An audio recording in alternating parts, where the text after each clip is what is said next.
I'll just try to edit it and repost it later.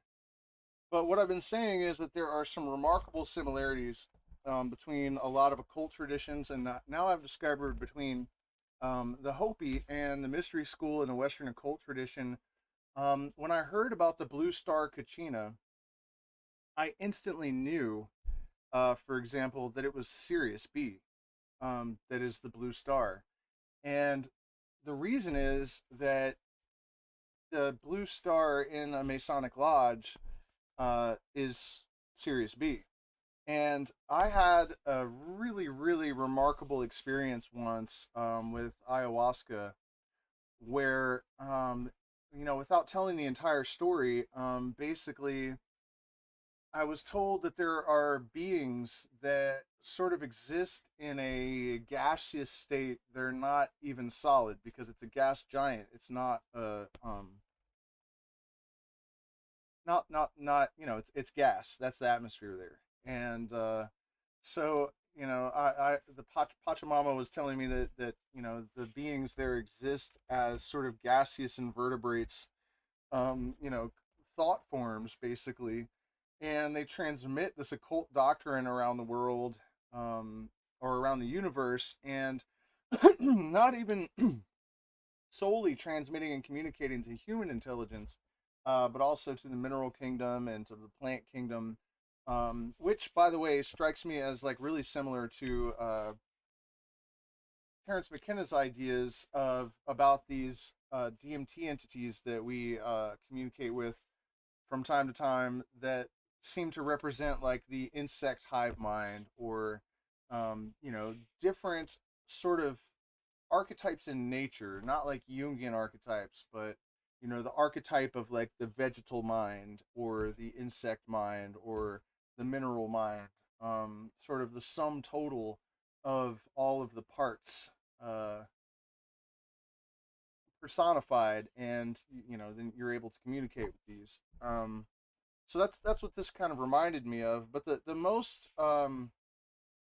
interesting aspect of it is that I was told information about how this gas giant had become a red dwarf because of the influence of the two stars, Sirius A and Sirius B. That it would have become a, I think the name is trinary, like binary, but it's three, star system, except for the influence of these two stars on the third planet, which remained a gas giant and didn't become a red dwarf. Um, and I think it was like 10 days after that ceremony, I actually looked it up and I discovered that that was in fact true. And not only that, but it had actually, the paper had been published, saying that astrophysicists or whoever it is that observed this kind of thing and analyze what's happening. Um, that's what the conclusion that they'd come to, that there was a third body that had been suspected for a long time, and that they thought exactly what Pachamama told me. Um, so I guess my point is that I've had some experiences that sort of confirm the sort of significance of Sirius B. And I mean, I'm sure you guys are aware. There's a lot of it throughout history. There's a lot of like ancient allusions to Sirius B as having some kind of significance. I've always intuitively kind of felt that. Robert Anton Wilson, Cosmic Trigger, he wrote about this period in his life where he felt like he was in telepathic communication with a being from Sirius B. Um, and so I continued to do research, and I discovered that I think her name is Alice Bailey. It's either Alice Bailey or Anne Bailey. She was a student of Blavatsky, and I found a paper that she had written, where she described these beings on Sirius B and gave them all the same attributes that ayahuasca had described to me. So I've got a pretty lengthy personal history, and I've done a lot of study on this. And so when I realized the blue kachina of the Hopi prophecy was also Sirius B, it's like, here we go again with this. And then, of course, as I said earlier, the blue star in the Masonic Lodge also represents Sirius B. And I can't help but think that it's because of this intelligence that's emanated from this planet. And another thing that really struck me when I was listening to this Hopi prophecy was that they said that they had secret handshakes that they used to identify people that are keepers of this sacred knowledge. By the way, my camera's in the shop right now, so that's why we have this low quality picture and bad lighting. Just FYI. Do me a favor too, you guys. If you appreciate this content, I am demonetized, so hit the like button, share, subscribe. You can become a patron and join our secret streams. We've been going through Masonic Degree 28 for quite some time now. It's really a remarkable piece of writing in Albert Pike's Morals and Dogma. Um, so yeah, there are also options for supporting in the chat and in the description. We really do appreciate it. Also, we still have one space open for our retreats in October. If you're interested in plant medicine, hermetic ritual magic, shoot me an email and you can book that spot, even if it's just for the last 10 days of October. We'd love to have you and be full for this last month of the retreats. But so yeah, when I put together these two puzzle pieces of, the blue star in the Hopi tradition and the blue star in the Masonic lodges, and then we have the Hopi identifying keepers of sacred knowledge with the secret handshake, and the Masons also identifying keepers of the sacred knowledge with the secret handshake. That is a little bit much to disregard. And so where this is all going is that in both the Hopi tradition and the writings of the 33rd degree Freemason Albert Pike, war is mentioned as having the same function, because we have to remember that what we see as our universe, the planet, our own beings, it's really just energy, and it is definitely in the nature of illusion. The way that subatomic particles work is actually, I don't know that we are understanding it properly, because I'm not sure that we're able to wrap our heads around it. Even um, subatomic physicists, I think, probably are not really able to understand what's happening. I mean, it's difficult to even think about it, but this glass that I'm holding in my hand, it's the particles that constitute this glass are disappearing and reappearing. This isn't the same matter that it was 1 trillionth of a second ago. It's not the same glass cup. There's something in the ether that remembers how to reconfigure this energy so that it appears that this glass and the Chirik, Sananga, Ayahuasca, Unya de Gato, Bobinsana, Guayusa, what else is in all these plants in here, and this tea,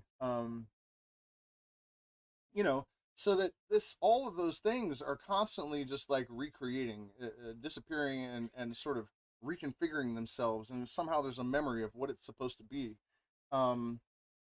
Definitely in the nature of illusion. And so the way that I kind of think about it is that our consciousness sort of tells us a story that makes sense out of these energetic processes, which are really about positive and negative canceling each other out. And they talk about how all systems tend towards homeostasis, and that's really what's happening. We have the negative and the positive, the antinomies, the active and the passive, sort of interacting in a way where they're basically consuming each other and generating a third thing. And so, you know, when we see things like war and we think, man, we have to get the consciousness of the earth to a place where there's never any war anymore, I don't know that that's even supposed to happen.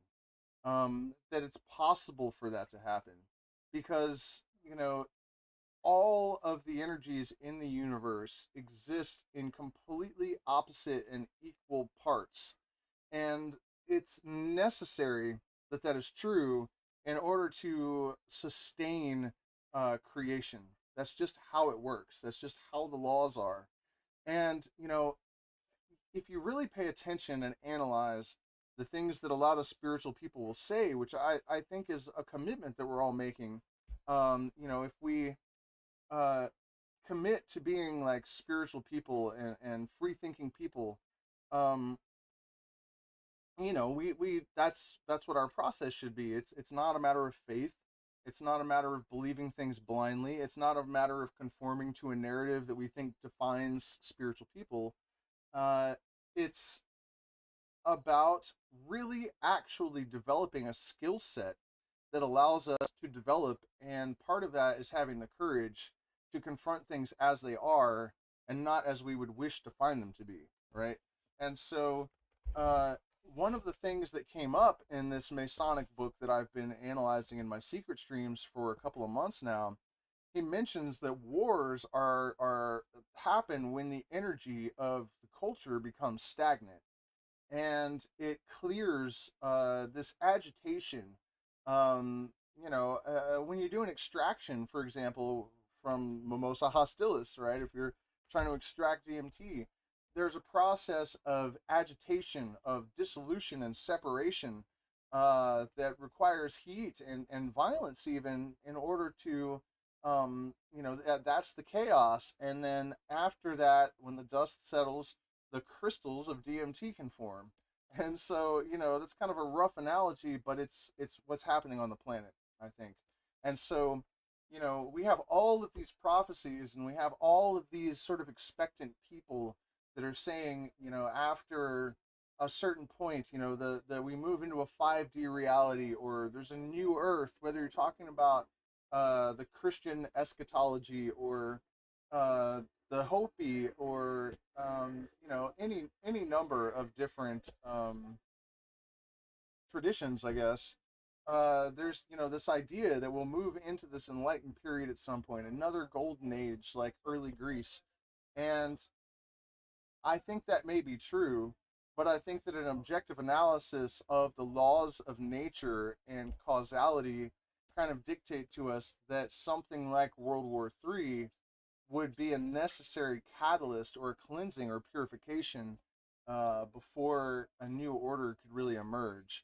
And, I know it's a difficult thing for people to accept or to wrap their heads around, but that seems to be what all this is pointing to.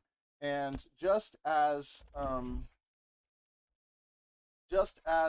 Albert Pike said, when the energy becomes stagnant, wars happen in order to sort of stimulate and clear the energy.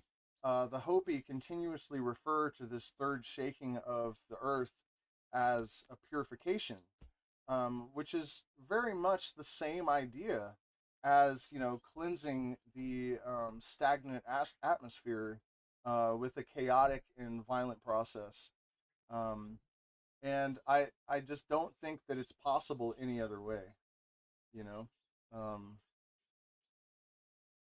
I noticed we lost some viewers as I started to talk about this, because I think people really can't handle reality for the most part, uh, and it's not something that I understand really. The fear, I think that if you really think that you're an eternal participant in this infinite process of creation and destruction, I don't know where the fear comes from.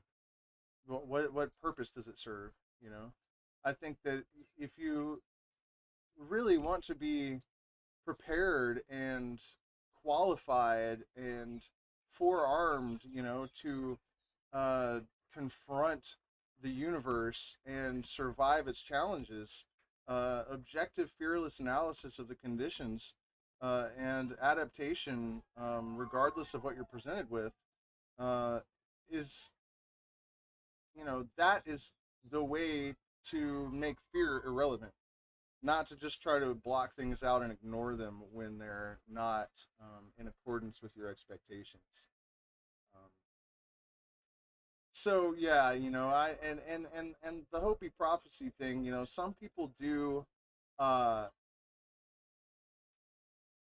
suggest that it's not as old as the Hopi are claiming, but they actually put the date at 1963 as the earliest written record of the prophecy.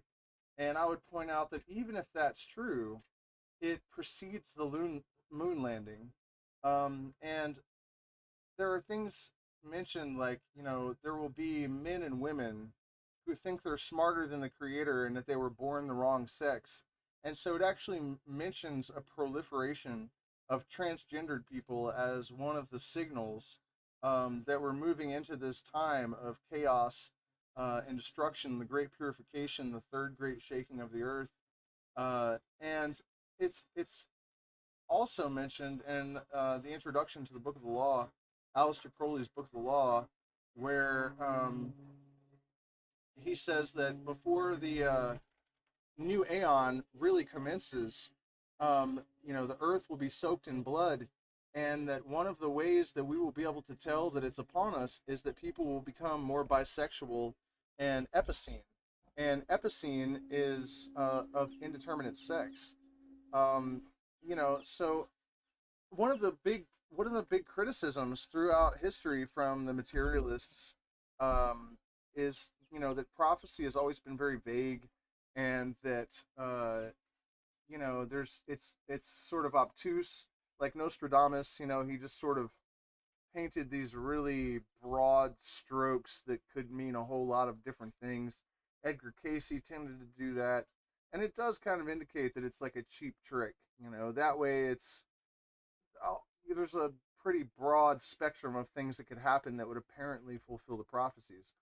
But in the case of this situation with the Hopi prophecy, and it's the other prophecies that it's congruent with.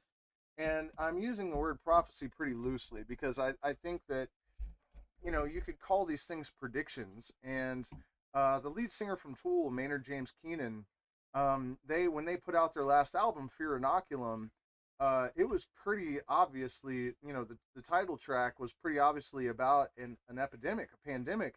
And it wasn't just that it was about a pandemic. A lot of the aftermath of COVID that would have been fairly difficult to predict, I think. I was surprised by the reaction and the behavior of a lot of the people out there, right? The fear and the selfishness and the how easily people were manipulated, and just how cowardly the overwhelming majority of the population turned out to be.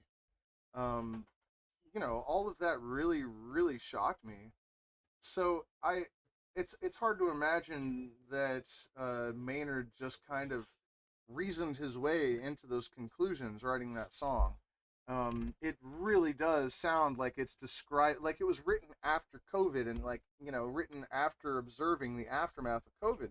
And so he's been asked about that, and he said something that I've said for years and years and years about this, about, precognition, is that you don't necessarily have to invoke woo. You don't have to believe that people have angelic guides or whatever that are giving them this information.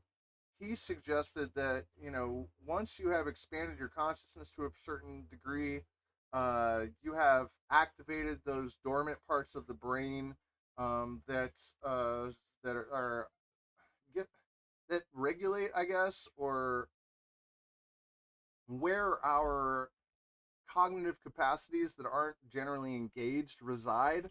Those things are activated by psychedelics. We've actually been able to see this in brain scans now. Once you've expanded the parameters of your perception, you actually can perceive in your subconscious patterns, and then in your subconscious mind, those patterns are extended out into the future. And so, he was saying that he thinks that it's not that he didn't have this precognition about the pandemic, but he sort of denies the woo and says that it's just like a pattern recognition capacity in our subconscious. And I would also point out that, one of the things that has been observed about flow state, which is related to transcendental states, to psychedelic states, I think that flow state is much easier to access when you have like a moderate dose of LSD or psilocybin or something in your system. You're using more of your brain. You have more interregional connectivity. Um, and pattern recognition is enhanced. If you just think about the visuals, the basic visuals that you have at low doses of psychedelics, they're all patterns that are repeating. They're like fractal patterns. So it should come as no surprise to anybody um, that what is it? Oh, dragon. What is that? Oh, is that a spider? Walking stick. Oh, he's got a giant walking stick on his hand. Oh yeah. Right on. Yeah, sometimes those things are like 2 feet long here, and as thick as a hot dog. Um, yeah, one of our guests has got a big walking stick on his hand. Get him to come on me. I don't know if you guys can see that thing. He's like dancing for you. Hopi Kachina. He's trying to go still and stand. So you think he's a stick? Look at him. They'll waver around too, like they're trying to imitate blowing around in the wind sometimes, which is really remarkable. But what I'm saying about that is, I think that part of the reason why someone like Maynard James Keenan would have the ability to recognize those patterns, even beyond the fact that he's taken a lot of psychedelics, is the fact that he's a musician. And I think that the combination of, also he practices martial arts, right, and meditates a lot. So you have the focus, you have the creativity, and you have the altered states. You know what I mean? Like, he has all of the different components that connect him to that what we're calling flow state, that allows this enhanced pattern recognition that can lead to actual precognitions. And bullet point of this presentation is that I'm not just jumping on here to try to scare everyone about prophecies of the end of the world or whatever. I'm trying to point out as well that our consciousness can do all sorts of extraordinary things, and that one of the landmarks that I think this Hopi prophecy and that Tool song and the Book of the Law by Aleister Crowley, and a smattering of other examples, is that we have some very specific predictions and prophecies that are being fulfilled. It's no longer in the realm of like, well, maybe Nostradamus might have been talking about this, and then you have these kind of asshats that like decide that like Nostradamus definitely predicted this, and then you read the article or watch the video, and it's like some really vague shit that could possibly, and it doesn't help anyone. It doesn't encourage people to take those kind of capacities of consciousness serious, because it's kind of it's not sound thinking.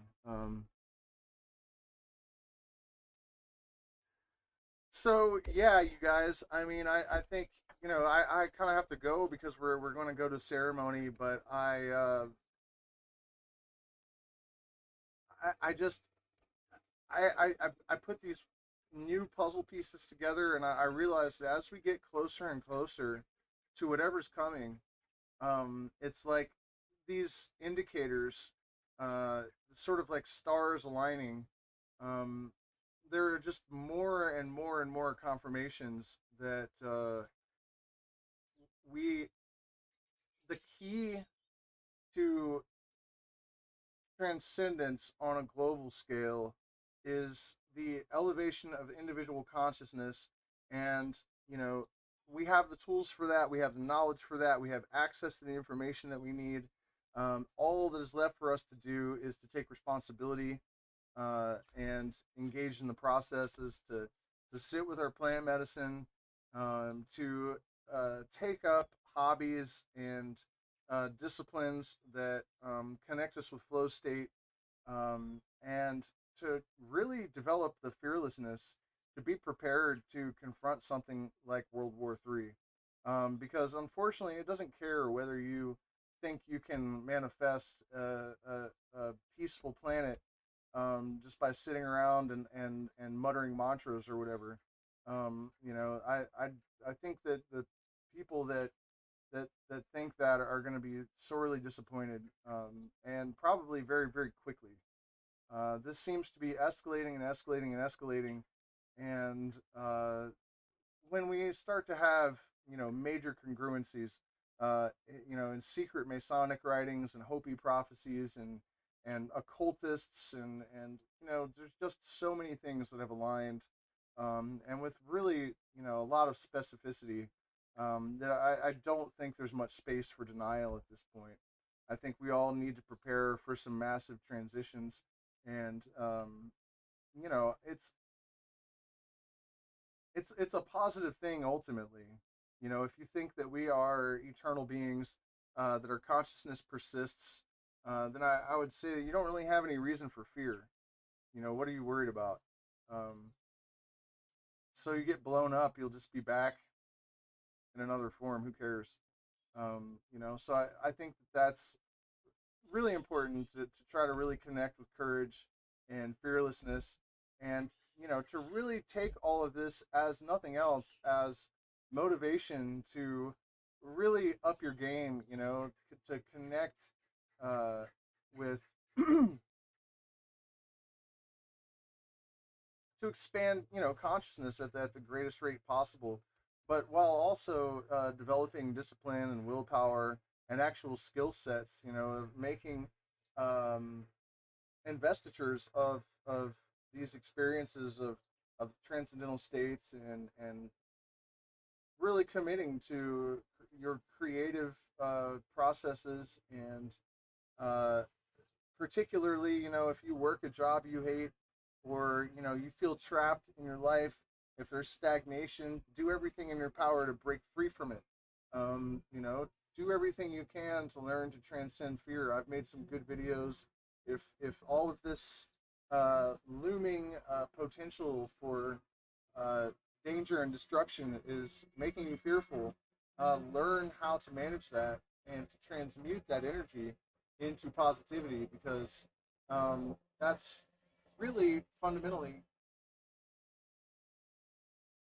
what the universal process is about, right? It's consciousness and light crystallized into matter, and then over time, that matter basically is destroyed and becomes light again.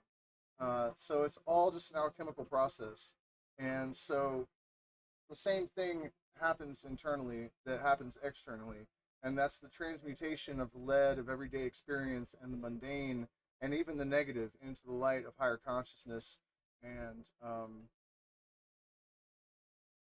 the alchemical gold. So thank you guys so much for spending this time with me. I have to go out in the jungle and build a fire and drink some medicine and get some thinking done. Um, so we'll see you guys again very soon. Please hit the like button, share these videos, and you can find yeah, the metal horse needs a drink. Uh, you can find various methods to support us in the chat and in the description if you're feeling so inclined. So